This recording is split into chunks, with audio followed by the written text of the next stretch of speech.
অন্নপূর্ণার ভান্ডার নিয়ে আমাদের মুখ্যমন্ত্রী কি বলছে শোনা যাক ভিডিওটা।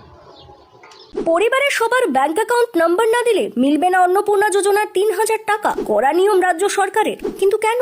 অন্নপূর্ণা যোজনার ফর্ম দেখে চমকে গেলেন অনেকে। কি কি তথ্য চাইছে সরকার? লক্ষ্মীর ভান্ডারের ৩০ লক্ষ নাম বাদ, বড় ইঙ্গিত শুভেন্দু অধিকারীর। শুভেন্দু অধিকারী স্পষ্ট জানিয়েছেন, যারা প্রকৃতপক্ষে যোগ্য তারাই যাতে অন্নপূর্ণা যোজনার টাকা পান সেদিকে নজর দেওয়া হবে। লক্ষ্মীর ভান্ডারের প্রাপক তালিকায় থাকা অন্তত ৩০ লক্ষ নাম বাদ পড়তে পারে বলেও ইঙ্গিত দিয়েছেন তিনি। সবচেয়ে গুরুত্বপূর্ণ বিষয় হলো পরিবারের প্রত্যেক সদস্যের ব্যাংক সংক্রান্ত তথ্য দিতে হবে। কোন ব্যাংকে অ্যাকাউন্ট রয়েছে সেই ব্যাংকের নাম, অ্যাকাউন্ট নম্বর এবং আইএফএসসি কোড ফর্মে উল্লেখ করতে হবে। এছাড়া ভোটার পরিচয়পত্রের এপিক নাম্বার, বিধানসভা কেন্দ্র এবং পার্ট নাম্বারও জমা দিতে হবে।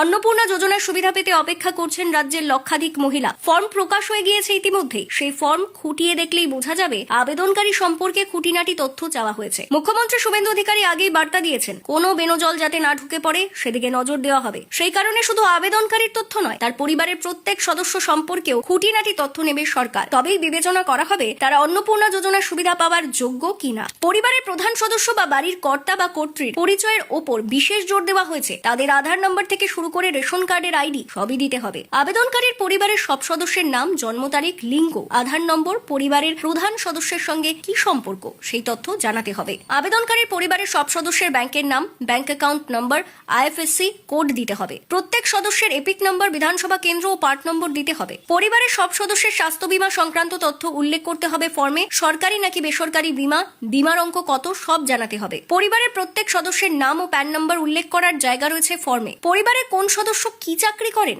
সরকারি নাকি বেসরকারি, ব্যবসা করেন কিনা সব তথ্যই দিতে হবে। পরিবারের সদস্যরা শিক্ষিত নাকি নিরক্ষর, তাদের সর্বোচ্চ শিক্ষাগত যোগ্যতা কি তা উল্লেখ করার জায়গা রয়েছে। পরিবারে যতজন শিশু সদস্য রয়েছে তাদের নাম, স্কুলের নাম, সরকারি নাকি বেসরকারি স্কুল সেটা জানাতে হবে। মাদ্রাসায় পড়লে সেটাও জানাতে হবে ফর্মে। এছাড়া পরিবারের কোনো সদস্য সরকারি কোনো সুবিধা পায় কিনা সেটা উল্লেখ করতে হবে। সব দিক খুঁটিয়ে দেখতে চায় রাজ্য সরকার। শুভেন্দু অধিকারী স্পষ্ট জানিয়েছেন, যারা প্রকৃতপক্ষে যোগ্য তারাই যাতে অন্নপূর্ণা যোজনার টাকা পান সেদিকে নজর দেওয়া হবে। লক্ষ্মীর ভান্ডারের প্রাপক তালিকায় থাকা অন্তত ৩০ লক্ষ নাম বাদ পড়তে পারে বলেও ইঙ্গিত দিয়েছেন তিনি।